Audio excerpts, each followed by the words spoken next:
In this little clip, we're going to talk about removing a rotating assembly, reinstalling a rotating assembly. This happens to be a standard T-series pump, which we call a PL. One of the first things that you're going to encounter is you're going to say, hey, those guys have got like a little lifty eye with a hook and a crane, and that's cheating. Well, if you had a lifty eye and a hook, you could cheat too. However, this is a 1/2-inch pipe plug that's here. The traditional way of making a lift eye is to screw a piece of 1/2-inch pipe in there, a short nipple, maybe put a T on the end of it, a threaded T. That gives you a knob that you can wrap a strap around and you can lift it up. So now you've got a lifting mechanism, or a lifting point. Once you've got a lifting point established, then you need some way to lift it. You know, you can build a swing set, you can build an overhead hoist, whatever it takes. Don't try to do it by hand, you'll hurt yourself. So we've got a lifting point to take the weight of this rotating assembly mechanism. The bolts that hold the rotating assembly in the back of the pump are not finger tight when you get them, but again, for the purposes of this discussion, most of them are finger tight. Excuse me while I jump sides here.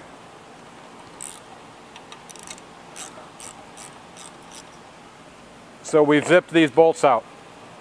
On a standard T-series pump, you'll see there's two sets of holes here. One of these holes is going to be clear for the bolt to clear. The other one's going to have threads in it.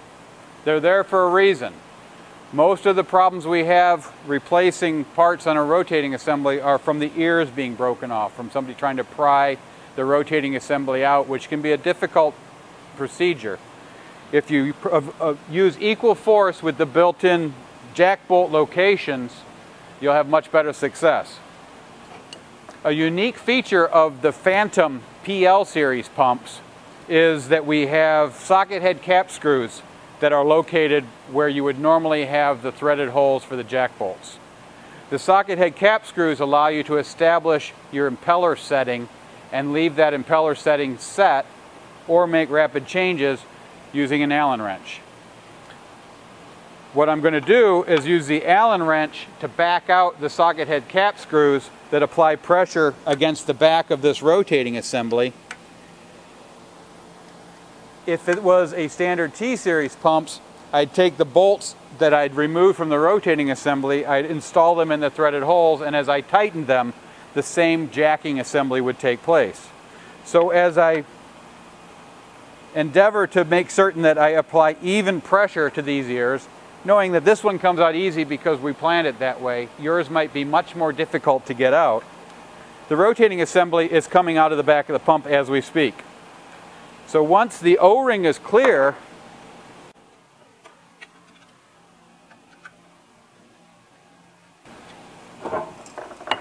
now that we can support the rate of the rotating assembly with the hook, it's just a question of guiding the rest of the bearing housing out of the back of the pump, at which case it will hang free.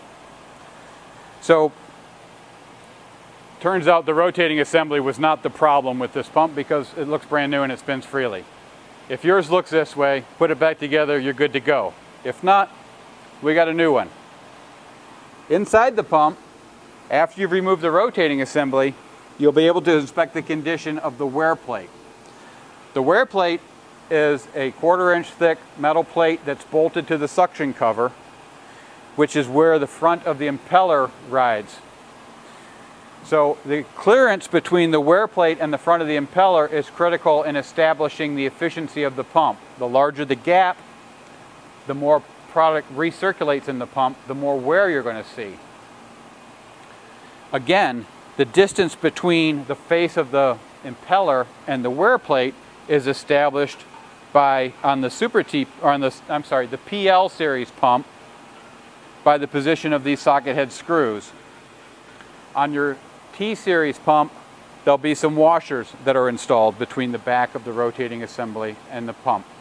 These are critical to maintain the impeller clearance. If you assemble the rotating assembly and bolt it in place and the impeller doesn't turn, there's a good chance you don't have enough clearance between the impeller and the back of the pump. So now you have a new rotating assembly. The O-ring is in place and intact. You've greased the guide so that the assembly will go into place.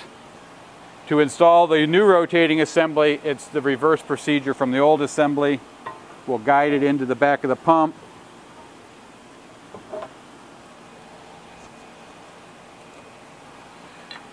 We'll reinstall the screws.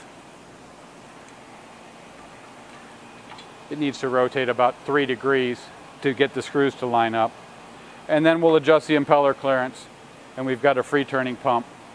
Don't forget to check the oil for the seal housing and for the bearing housing to make certain that you don't forget to fill the oil.